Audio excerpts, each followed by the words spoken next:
I, 29 male, got the text that ended my relationship while sitting in a dentist's waiting room last Monday. My girlfriend Bianca, 27, had been acting weird for a few days, lots of hush phone calls, but I figured work stress or something.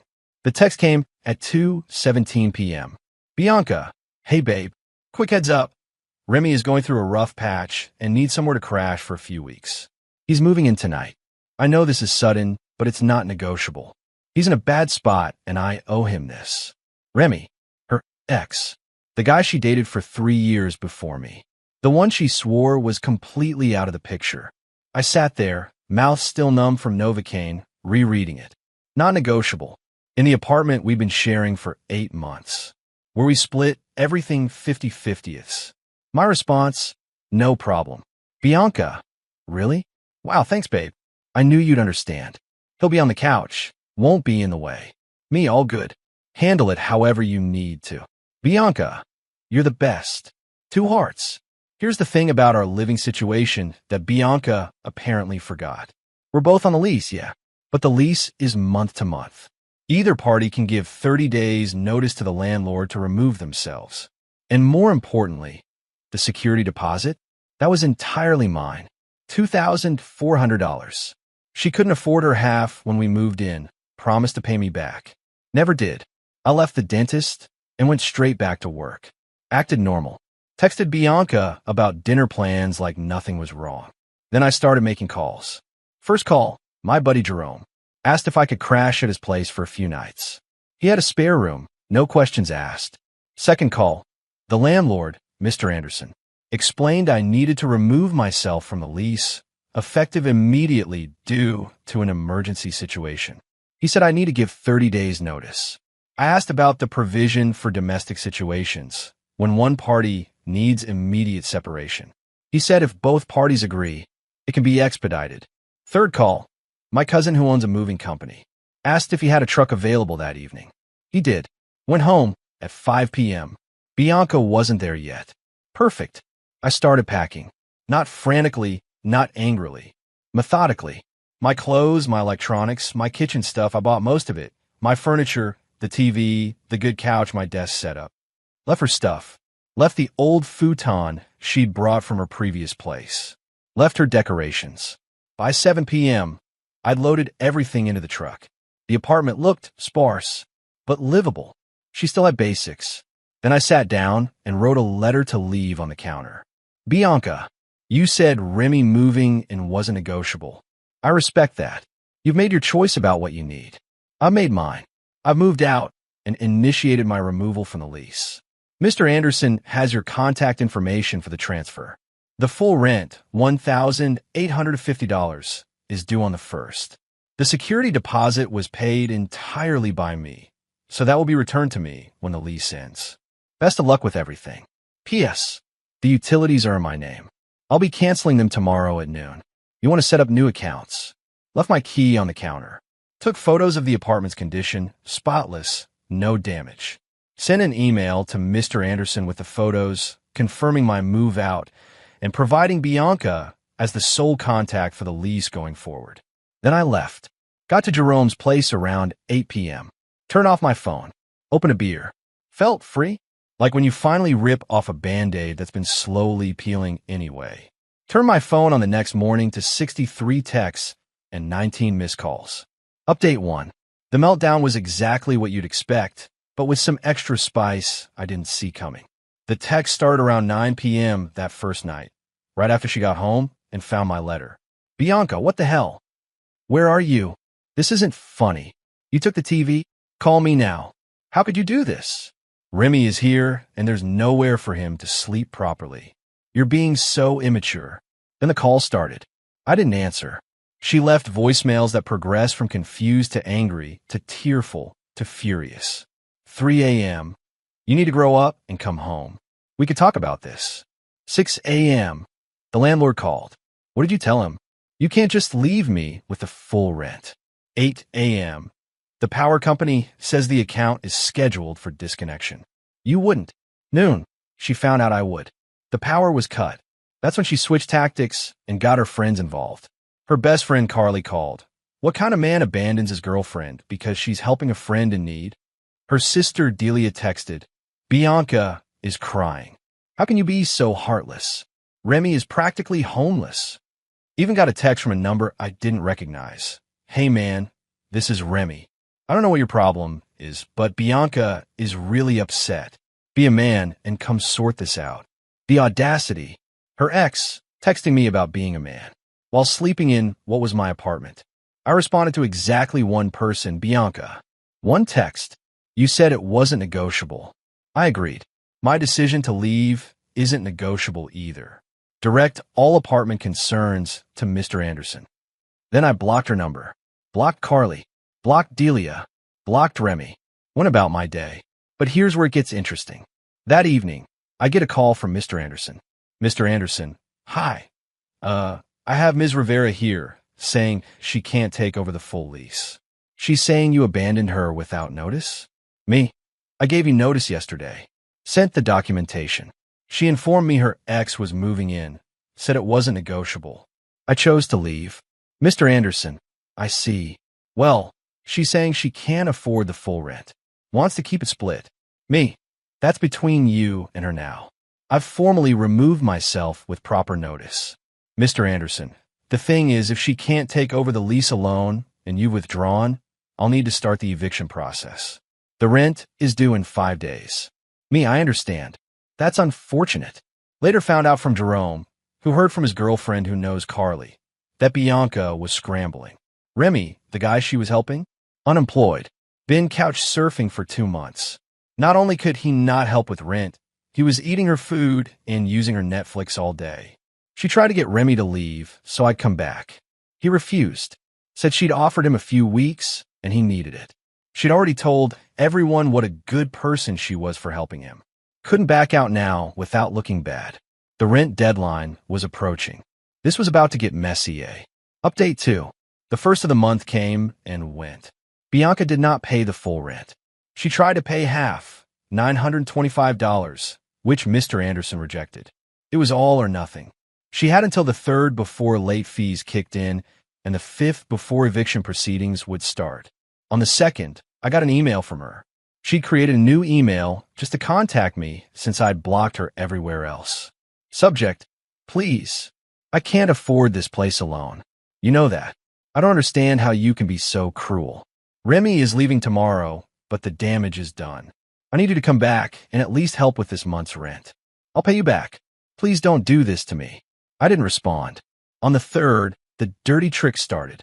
First, she showed up at my workplace.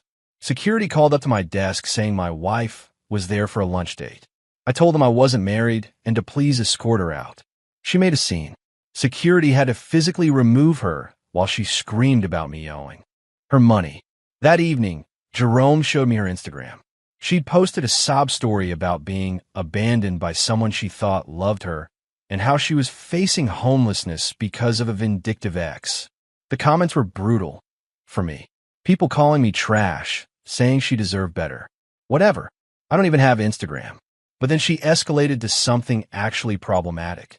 She called my mom, my sweet, worry-prone mother who had no idea any of this was happening.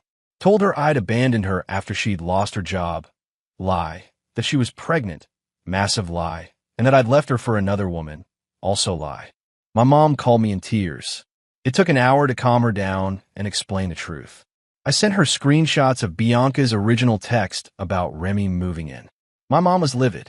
Nobody messes with her baby boy, apparently. She called Bianca back and, in my mom's words, gave her a piece of my mind about lying to a mother. On the 4th, desperation set in. Bianca somehow got my new address, probably followed me from work, and showed up at Jerome's place with Remy. Remy. The audacity levels were off the charts. Jerome answered the door. I stayed in the living room, but could hear everything. Bianca, I need to talk to him. This is insane. Jerome, he doesn't want to talk to you. Please leave. Remy, listen, bro. We're all adults here. Your boy needs to handle his responsibilities. Jerome, his responsibility?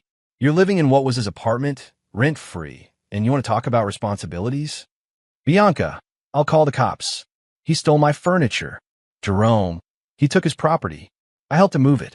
Everything he took was his. Go ahead, call them. They didn't call the cops. They left after more yelling. On the 5th, I got a call from Mr. Anderson. Eviction papers had been filed. Bianca had 30 days to vacate. She tried to negotiate, offered to find a new roommate, but without someone on the lease immediately, he couldn't wait. That evening, I got another email. From Remy's email address, but clearly written by Bianca. You've made your point. I shouldn't have said it wasn't negotiable. I should have discussed Remy staying with you first. But this has gone too far. I'm going to be evicted. Is that what you wanted? To see me on the street? Please, I'm begging you. Come back and we can work this out. I did respond to this one. Bianca, you made a unilateral decision about our living situation. I made one too. The difference is, mine was about my own life, not yours. You chose to prioritize your ex over our relationship. That was your right. The consequences are yours to handle. Stop contacting me. Stop contacting my family. Stop coming to my workplace. Any further harassment will be met with a restraining order. The apartment situation is between you and Mr. Anderson now. Then I set up an auto-forward to send any emails from her or Remy straight to a folder in case I needed them for legal documentation. The eviction was in motion, but she still had one more card to play. Final update. The last 3 weeks have been educational about how far entitlement can go when reality hits. First, Bianca tried the legal angle. She actually hired a lawyer, with what money, I don't know, to send me a demand letter. It claimed I had constructively evicted her by removing myself from the lease without proper notice and demanded I pay 3 months of rent as damages. My response was simple. I forwarded it to my uncle who's a lawyer. He laughed, actually laughed, sent back a response that basically said, my client gave proper notice to the landlord and followed all legal requirements for lease modification. Your client's inability to afford the apartment she chose to make unilaterally available to her ex-boyfriend is not my client's responsibility. That went nowhere. Then came the smear campaign 2.0. She started contacting my extended family on Facebook. Aunts, uncles, cousins I barely talked to, telling them I'd left her stranded and homeless. Most of them ignored her, but my Aunt Rita called me concerned. When I explained the situation, that she'd moved her ex in without discussing it with me, my aunt's response was perfect, so she thought she could have her cake and eat it too. With both of you in the same apartment? That girl needs therapy, not sympathy. Meanwhile, the eviction proceeded. Bianca managed to delay it by a week by claiming hardship, but ultimately, she had to leave. And here's where it gets almost sad if it weren't so predictable. Remy bounced the moment the eviction was final. Apparently, once she didn't have an apartment for him to crash in, he remembered he had other friends. Left her to pack and move alone. She tried calling me crying about it. The call went straight to voicemail, which I deleted without listening.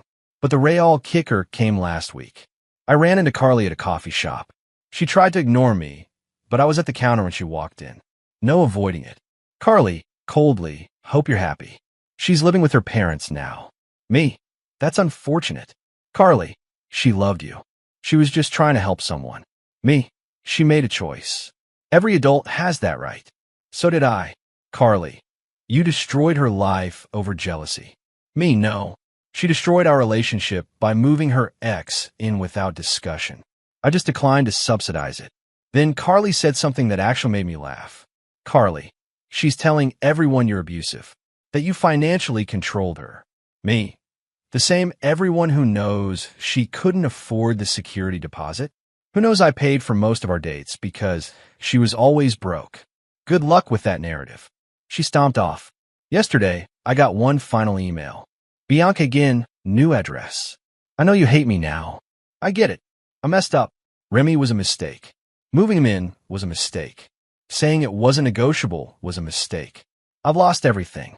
My apartment, my relationship, my dignity. My parents are so disappointed. I have to start over completely. I just wanted you to know that I learned my lesson. You don't owe me anything. I just wanted to say I'm sorry. Really sorry. Not for sympathy, just because you deserve an apology. I hope you find someone who treats you better than I did. I didn't respond. There's nothing to say. She made choices, faced consequences. That's life. As for me, I'm good. Better than good, actually. Found my own studio apartment. Smaller than the old place, but it's all mine. No drama, no surprise roommates, no one making unilateral decisions about my living space. Jerome and I have become better friends through this. He said watching me handle everything so calmly taught him about self-respect and boundaries. His girlfriend apparently uses me as an example of not putting up with BS to her friends.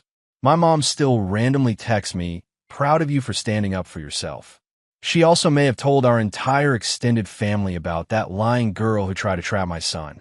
Bianca is basically family gossip legend now, and not in a good way. The security deposit? Got it back in full last week. Mr. Anderson said the apartment was left in good condition, probably because I'd taken such good care of it. That $2,400 went straight into my savings. Thinking about using it for a vacation. Solo trip, no drama, no negotiations. The lesson?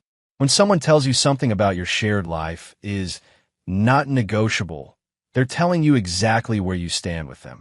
Believe them. And more importantly, remember that your response doesn't have to be negotiable either. She wanted to play the not negotiable card. I just played it better. Living my best life now. Alone, drama-free, and with full control over who does and doesn't enter my space. That's all, folks. Thanks for following along on this bizarre journey.